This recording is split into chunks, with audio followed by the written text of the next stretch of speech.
और अब बात कर लेते हैं एयर इंडिया की दिल्ली फुकेट फ्लाइट की। इसकी जांच में एक बड़ा खुलासा हुआ। 4 सेकंड तक हवा में ये विमान अनकंट्रोल्ड था।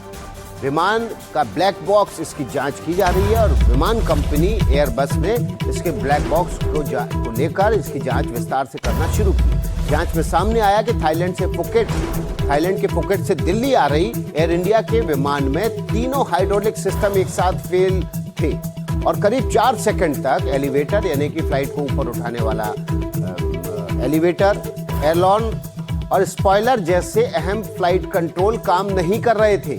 इस दौरान ऑटो पायलट भी डिस्कनेक्ट हो गया था। ऑटो पायलट मोड पर डालने से एयरक्राफ्ट ऑटोमेटिकली उसी रफ्तार पर, उसी ऊंचाई पर उड़ता रहता है और वो भी डिस्कनेक्ट हो गया था।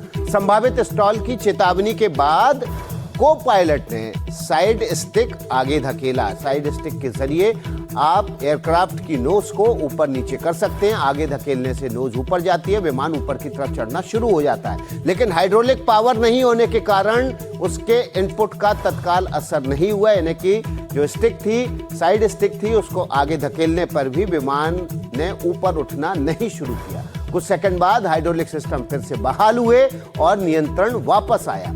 इस दौरान विमान तेजी से करीब 250 फीट तक नीचे आया, जिससे कई यात्री और क्रू मेंबर घायल हो गए। एयरबस ने शुरुआती तौर पर हाइड्रोलिक प्रेशर सेंसर में खराबी की आशंका जताई है। हालांकि हादसे की अंतिम वजह अभी तक स्पष्ट नहीं हुई है। एयरबस और फ्रांस की बीईए की टीम ने विमान की जांच शुरू कर दी है और रिपोर्ट भारतीय विमान जांच एजेंसी एएआईबी को सौंप दी जाएगी। इस बीच commanding pilot captain Sudeep Vashishtha का डोप टेस्ट पॉजिटिव आने के बाद एयर इंडिया ने अपने सभी पायलट के अनिवार्य ड्रग टेस्ट के आदेश दिए हैं।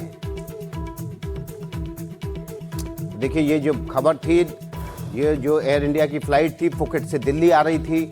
आपको पता है कि इसमें अचानक से फ्लाइट ने 250 से 300 मीटर नीचे गिरी थी और उसके बाद कंट्रोल वापस लौटे थे। इसी दौरान ये पता चला कि इसका जो पायलट था संदीप वशिष्ठ, वो ड्रग के प्रभाव में था, नशे में था।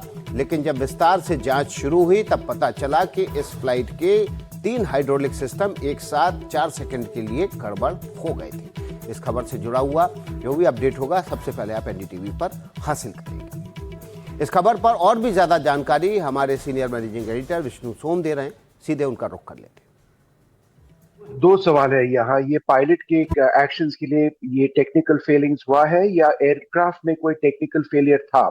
अब जो रिपोर्ट हम ब्रेक कर रहे हैं ये एयरबस का एक इंटरनल डॉक्यूमेंट के बेसिस पे है। एयरबस जो इस विमान का मैन्युफैक्चरर है, 5 तारीख सुबह 1 बजे उन्होंने इस फ्लाइट इंसिडेंट को एनालाइज करने के बाद एयर इंडिया को एक रिपोर्ट भेजा है और उस रिपोर्ट में कहा गया है कि 4 सेकंड के लिए ये विमान आउट ऑफ कंट्रोल रहा था और उस 4 सेकंड में पायलट का जो भी इनपुट था वो कुछ रजिस्टर नहीं हो रहा था और इसी वक्त उस विमान पे एक स्टॉल वार्निंग का आवाज सुनाई दिया, स्टॉल स्टॉल स्टॉल स्टॉल ऐसे, और कॉकपिट इंस्ट्रूमेंटेशन में पता चला कि स्टॉल होने वाला था। स्टॉल का मतलब यह है कि विमान का जो विंग्स है उसमें लिफ्ट नहीं आ रहा है और विमान उस स्थिति में क्रैश कर सकता है।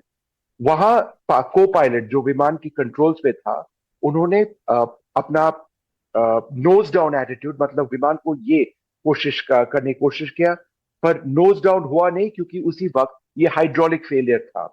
4 सेकंड बाद जब कंट्रोल सिस्टम रिस्टोर हुआ, हाइड्रोलिक प्रेशर वापस आया, तो विमान नीचे के डायरेक्शन पे जाने शुरू किया और उसी वक्त जो इंजरीज थे पैसेंजर्स और कैबिन क्रू में, उसी वक्त ये इंजरीज हुई क्योंकि एक नेगेटिव जी सिनेरियो बना है, वो मैं बाद में समझाऊंगा आपको। पर उसी स्थिति में जो पैसेंजर्स जिन्होंने सीट बेल्ट नहीं पहना था उनके बॉडीज को विमान के रूफ तक मतलब वो ऊपर चले गए थे और वहां उनका इंजरीज हुआ था, काफी सीरियस इंजरीज।